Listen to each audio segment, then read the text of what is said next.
Welcome to Gene and Mike do the New York Times crossword. Hi, I'm Jean. And I'm Mike. And today we are doing the crossword for Friday, January 17th, 2025. So, on a day that apparently has no significant numerical pattern, 1/17/2025, did you do the crossword? I did. And did you find lots of patterns in the crossword? No, not really. Did you find peace? Peace? Peace among the squares? I don't believe that was an answer to any clue, but it was a peaceful solve. I guess I could say that. Was it? No, I didn't throw anything at the screen. Okay. So. Did you find it easy? Yeah, difficult? I did, actually. Really? Mm-hmm. Huh. How about you? I did it fairly expeditiously, but I was breathing hard by the time that I finished that. Oh, yeah? I'm not even sure why, but it's just like, I am just like out of breath. Wow. But yeah, I was able to get through it, and my time was, let's see, I wonder what my time was. My time was halfway decent. So we don't need to go into full details here. Uh-huh. But yeah, at first I had, maybe there were a few places where I could get some answers, but there were a lot of places where I could not. So, like even one across, introductory course, salad. Right. It gets me every single time, even more than ATM references do. We haven't had ATM references for a while. No, but we did have today 40 across, one method of payment, direct deposit. Yeah. That also took me a long time. At one point, I had something in there. I had worked in the word credit card, and I was pretty pleased with it, except it was completely wrong. Right. That was the only minor drawback there. Let's see, 6 across exchange letters was IPO. Yes. Yeah, I was thinking of like Dow, and then I thought DJI for the Dow Jones Industrial, except there's supposed to be an average, but I just left the A off, and so that took me a bit. 8 down, horizontal line in Chinese writing was 1. Yes. Are they trying to tell us that to draw 1 in Chinese, you just draw like a 1, but it's fallen over? I guess so. Oh, okay. I did not know that. But wait, it says, oh, I see. That's how you write 1. Okay, so I now know how to write 1 in Chinese. Yeah, me too. I don't know if that's going to get me very far. If I could do zeros, then I could communicate in binary. I guess there would be that. 9 across. Venue for the sale of the town of Buford, Wyoming in 2012. Price $900,000. eBay. eBay. Can you do that? Can you sell a town on... Apparently, you can sell anything on eBay. I presume it was the owner of Buford, Wyoming who was doing that. It would have to be. Yes. So some scam. It's like, what do you mean this isn't the title for Buford? That sounds like a name that came out of... that you'd expect to hear in Gunsmoke. Oh, yeah, definitely. Buford. I was going to say some Western movie. Yeah. I don't know where Buford is or how big it is, but Well, I would say that's a bargain, $900,000. There's one in Wyoming, at least unless they renamed it when they bought it. Maybe they called it Sucker because there was like oil underneath or something. Yeah, well, I knew it was in Wyoming, but I don't know what part of the state it's in. I guess most of the towns in Wyoming are fairly isolated, so and they're all in called a little corner by itself. And they're all called Buford. Not quite. 13 across, what you might get after being taken for a ride. Uber rating. Right. Well, I had Uber, and then I wanted it to be like a receipt. Oh. So the rating is, I guess the driver is rating you, because I understand that is the case, that the drivers rate the passengers just like the passengers rate the drivers. No kidding. Yep. Huh. Everybody rates everybody. Wow. It's just what like my rating is. Probably pretty good. I've only taken Uber twice. So. I think it mainly depends on how big a tip you leave. Oh, really? But have you noticed that whenever you do anything now, whenever you communicate with any company, you get the survey from them after? Oh, definitely. I'm always like, I don't want homework. I just wanted to get my teeth cleaned. I didn't want my teeth cleaned and then a survey, or haircut and then a survey. Oh, yeah. It's true. They have to stop that. They could cut in half the number of emails being sent across the internet if That's people were right. just banned That's from right. doing surveys. Or anything you buy other than like gas for your car or groceries. Pretty soon they'll be asking that. How did you find your gas purchase today? But yeah, that's true. Anyways, Uber rating. Oh, and then the one underneath it. There's no way on earth that I'm going to get the pronunciation of this correct. Jörmungandr in Norse. Great, now I mispronounced Norse, but I think I nailed Jörmungandr. Jörmungandr. Jörmungandr in Norse mythology was sea monster. That's right. Did you know that? No, and I thought it was Thor's horse. That's what I put in. Thor's horse. Wow. He rides Jörmungandr or whatever. And it fit. But it didn't last too long. It just didn't help with the downs. No. Except, let's see, what was the name of Thor's horse? I can't remember, but it's not Jörmungandr. No. Jörmungandr. It's probably Secretariat or something like that. So one of the things I've noticed is that just about every clue here was interesting. It was. That's very true. 5 down was bead. It was 8 letters, and I went for take aim. I'm sorry, 7 letters, and I went for take aim, but it turned out to be droplet. Yes. I wasn't even close. I love 25 across. So at best. No great shakes. Yep. That's a great phrase. No great shakes. And then we had 55 across. That'll do. Good enough. So I don't know. Let's see. This crossword was by Willia Angel Chen Miller, and she must have been feeling a little down when she was writing those 2 clues. Well, then there was also 51 across. Very, not a little. Yes, that was sort of the more optimistic answer. Not a little. Oh. 29 across, Buff Marsh resident was an egret. That's right. Didn't quite follow that, but I'm sure it makes sense somewhere. Is Buff Marsh a place? I have no idea.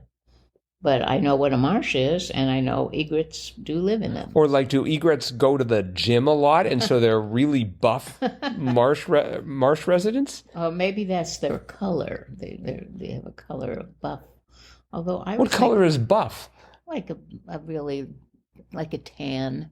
Really? Tan or beige, yeah. I see. Okay. I don't know. A small mystery. I don't think of egrets as being tan or beige. I think they're big gym goers. I think that's why they're buff. I could have sworn I saw one at Planet Fitness the other day. Oh, really? Yeah. Just working on the old egret machine. Boy, I made a mistake with 30 across. Budget alternative. 5 letters. I confidently wrote down Hertz because that's the only card rental place I can think of. But it was Alamo. Yes. So it really hurts. It really hurt to have Hertz in there. Yeah, it would. Because it just totally wrecked that whole area there. That A in Alamo cross was 6 down. Take your time. It's not a race. Yes. There were just a lot of great phrases in this. Boy, for that one, I started off with I'm in no hurry, which fitted. Really? I thought that's perfect. I've nailed it in one. I'm in no hurry. Take your time. I'm in no hurry. I mean, it just sounded perfect. Yes. And then I went, it's not a rush before I got to it's not a race. Yeah, it's not a race. So one of the reasons why I was having so much trouble is I kept putting in wrong answers. Oh. Usually I try and restrain myself, but Hertz just seemed what sort of altered the tide as far as Hertz is concerned. 24 down, features of some monks and punks. And the answer was shaved heads. That's right. And I had I could see heads coming out at the bottom. I could see, and I thought, it's got to be shaved heads. And it's like, Hertz, you got to go. Yeah. So, and then I had the A, and somehow I was able to get Alamo out of that. 15 down, I forgot. Kenneth, who wrote The Wind in the Willows, Graham, yes. Did you remember that? I remembered that, yes. I figured you would. I liked that book. That was one of my favorite children's books. I just reread page 1 of it. It's brilliant. By today's standards, it's like Shakespeare. So, let's see. 32 down, blank bar. Immediately went for a taco bar, Oh, but it was Tiki Bar, Tiki Bar, yes. which was sneaky. And that K of Tiki ran into 39 across. First capital of Alaska, Sitka. Right. I wanted it to be long A, except it isn't. It's a short A for Alaska. It's the first and only capital of Alaska, but Sitka. Yeah, I did not know that. Yeah, apparently that's way to the southeast. Oh, okay. So that would make sense. I guess they wanted something a little more central. But when it first became a state, probably most of the population was pretty close to the southeast corner. I like close to Canada. I like the name Sitka. I do too. Perhaps it'll make a comeback. Maybe they could just like take over from Anchorage. Unfortunate twists, 39 down was sprains. I had strains for a while, which sort of messed up direct deposit. Yes, I guess it would. And I'm assuming, because you know everything, you knew 44 across, actress Melissa Joan Blank, Hart. Hart, yes. You did know that? I did know that, yeah. Wow. She played Sabrina, the Teenage Witch. No wonder you were able to do this so easily. You knew the answers. Well, that helps. Yeah. It always helps. Let's see here. Okay, did you know 38 across? 38 across being playwright, screenwriter Douglas Carter Blank, Bean. No, I did not know that. Whew. Here I thought you were omniscient. But Right. let's see, 38 down, milling byproduct. I confidently wrote down, what did you write down for that? I couldn't think of anything. Oh, really? Mm-hmm. I went for slag. Slag, the sort of the leftover metal cuttings. Oh. But it was bran. It's just like, okay, wrong kind of milling. I didn't know that was called milling when they separate the good part of ore from the bad part. Let's see. Slag is the stony waste matter separated from metals during the smelting or refining of ore. So they smelt it, but they don't mill it, right? Well, it seems to me to be a very subtle distinction. I mean, they're digging it out. So they're mining it, which is sort of like milling it. Anyway, it wasn't right. No, it's not, but we'll go on here. Let's see, 23 down, another place where I guessed incorrectly. 23 down was father of Phobos and Deimos. So I went Mars, because that's the names of the moons, and they're orbiting Mars. Yes. But it was Aries. Aries, yes. So that sort of threw me off for a bit. Was Mars let's see, Phobos, is that a Greek mythology or Roman mythology? I don't know. It just seems to me that whatever it is, it should be consistent for the moons and the planet. Because Mars was the god of war, right? And Aries was the god of war. Anyway, right. Yeah, they were in different leagues. Yeah. You had Greek gods east and Greek gods west. Oh yeah, right. Or maybe it was Roman gods. No, we're saying Roman and Greek gods, right? But they were in different deific leagues. I don't know if deific is a word. I think it should be though. I thought 19 across was maybe a little lame. Narrow passage, abra, was stra for street. Oh, is that what it stood for? I thought it stood for maybe straight. No. Oh, that sounds a whole lot better. Because I was thinking, streets aren't necessarily narrow. No, they could be wide or narrow. But okay. Straight is considered pretty narrow. Yes, that it works much better with straight than it does with street. Okay. So thanks for putting me on the straight and narrow. There you go. Do you see what I did there with the straight and narrow for a straight? Another great phrase, 55 across. That'll do. Good enough. Yes, we already covered that one. Oh, I thought we covered not a little above. We covered good enough when we were looking at No Great Shakes. Oh, that's right. You will recall. That's right. Sorry about that. It's a bad sign when our podcast is so long that we don't remember the beginning of it and the middle of it. Well, maybe we should wrap it up here. Oh, there's a hint. Okay, that was nicely a nice segue there. All right. Well, that is it for the crossword. But couple of things. First of all, we've got some listener mail, and this is from Trey, and the subject is the rather cryptic Trey is from downtown, beyond the arc. Hi, Gene and Mike. No, that subject line is not a description of who I am and where I hail from. It's a collection of synonyms for 3-point shots in basketball. To clarify Tuesday's 16 across answer, 3, clued as signature Caitlin Clark shot informally. A 3-point shot is indeed called a 3. Okay, guess that makes sense. You might hear players referring to hitting, burying, or knocking down a 3. Being a sports junkie and a word nerd, I've always preferred other more colorful terms for the 3-point shots, like a tray. Yeah. Trey, which also I believe means 3. Yeah.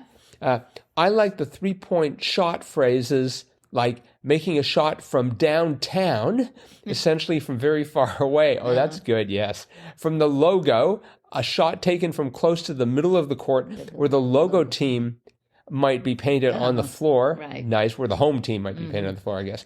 Or from beyond the arc being the shape created by the 3-point line when like viewed from above. I like that one a lot. Beyond the arc. Beyond the arc.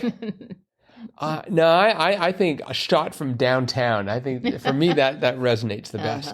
But to each their own. Your 3-point shooting fan, Trey. Well, thank you for that, Trey. And thank you for introducing a whole bunch of phrases that I'm going to try and slip into casual conversation as soon as I can.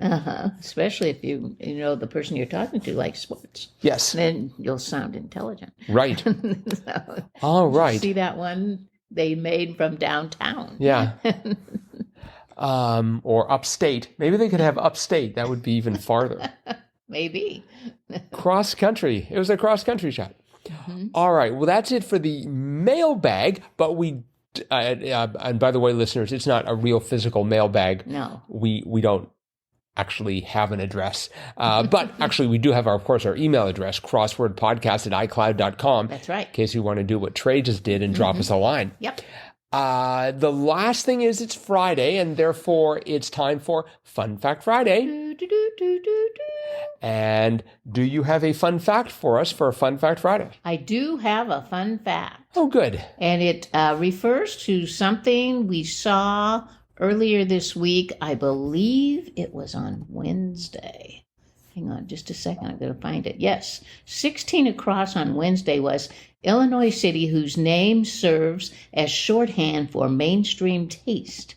And the answer was Peoria. Oh, yes, yes. And so I did a little research about why Peoria. Oh, good. Yes. Will it play in Peoria? This is from Wikipedia, so I didn't do too much research, but it says, will it play in Peoria is an American English figure of speech that is traditionally used to ask whether a given product, person, promotional theme, or event will appeal to mainstream United States audiences or across a broad range of demographic and psychographic groups. The origin is believed to have been from the popularity of Peoria, Illinois, as a stop on the vaudeville circuit. So this goes back, quite a ways. It is said that acts would gauge new material by how well it was received by Peoria audiences. Oh, no pressure. Yeah, no kidding. Peoria, Illinois has developed an unusual reputation over the decades, such that a kind of folklore has grown around the name. The famous catchphrase about playing in Peoria has origins in vaudeville or burlesque, which was verified by a teacher at Illinois Central College, which is in East Peoria, which is just like right next to Peoria. Right. And it has been used, ever since that time to talk about things that are ways of judging various things of being popular or not. Okay. A couple other things. It said that the phrase originated in the vaudeville era, but the belief was that if a news show was successful in Peoria, a Maine Midwestern stop, it would be successful anywhere. Jack Mabley, writing in the Chicago Tribune, concluded that if it plays in Peoria, it has good taste. But a more apt meaning, according to the former dean of Peoria's Bradley University Graduate School is that Peoria is a tough audience. In other words, it bombed in Peoria or it was great in Peoria had recognizable meaning from one coast to another. Now, although vaudeville left Peoria many years ago, I think this is really interesting. The phrase was revived in 1969 when John Ehrlichman said to a newsman, you know, John Ehrlichman, he worked for Nixon. Yeah. He got in trouble with Watergate. He said, "Don't worry, it'll play in Peoria," in a reference to a decision by President Richard M. Nixon that seemed calculated to upset Easterners. Peoria, Illinois cashed in on the free publicity with a successful advertising campaign to lure new business to the city.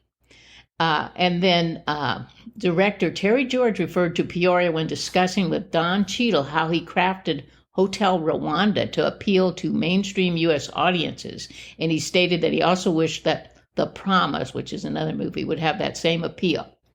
Peoria then became a big test market because of that phrase. And there were many things that were tested in Peoria in terms of whether they would be successful or not.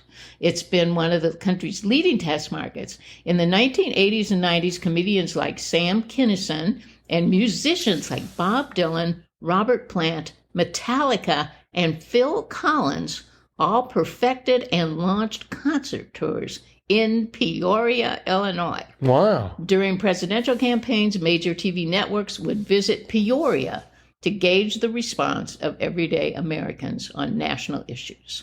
So that one little phrase from burlesque times is still making an impact on Peoria, Illinois. Wow. But that's how it started. I'm waiting for the new phrase. If it'll play in Northeast Wisconsin, that will probably never happen. Maybe we need a specific city. If it'll play in Green Bay, there you go. So, all right. Well, thank you for that fun fact. You're welcome. That was fascinating. Yeah, I thought so. All right. Well, that is it for today then. So, thanks everyone for listening. Saturday's crossword's going to be out soon, and we're going to tackle it. We hope you will do the same and come back to hear about us talk about that crossword tomorrow. Bye-bye.